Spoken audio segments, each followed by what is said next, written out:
Ahead of the meeting, President Trump was threatening a 30% tariff on EU goods if a deal was not struck. But this new deal would set a 15% tariff on most goods imported from the EU.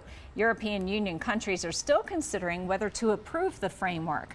Under it, the EU has agreed to purchase $750 billion worth of energy from the U.S.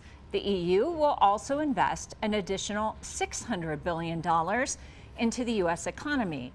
The U.S. imported more than $600 billion worth of products last year from the EU.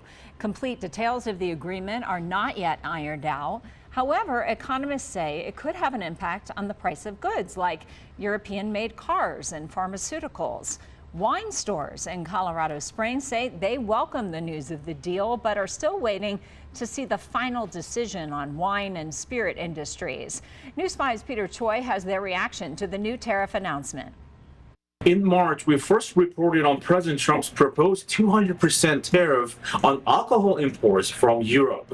And this is what local wine stores in Colorado Springs said. At the moment, it's still just a threat, and we don't know if it's going in place or if it does, when it's going to take place. 4 months later, we're back in the same store, and the manager tells me a plan for a 15% tariff this time feels like a relief.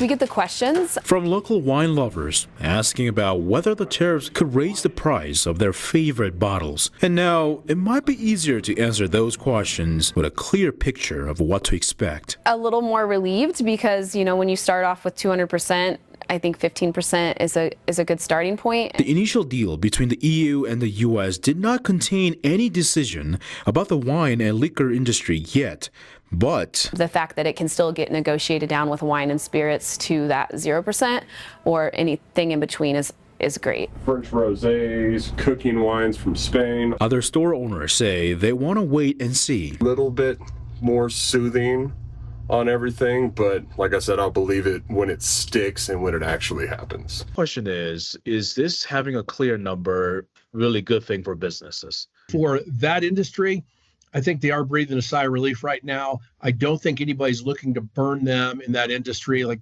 maybe some of the others might need to have the bolts tightened up a little bit. But for them, I think it's a good thing at this point, and there is some room for negotiation. Negotiation that could possibly lead to no tariffs on alcohol. Because some industries need to be in that 0 for 0 tariff, and I think this is one of them. I don't think there needs to be that. There hasn't been a lot of unfair labor or unfair trade practices within this industry. For now, they're doing what they can to serve their customers. The customer is number one to us, and so we're always going to be constantly looking for those deals that keep the prices low. In Colorado Springs, Peter Choi, News 5.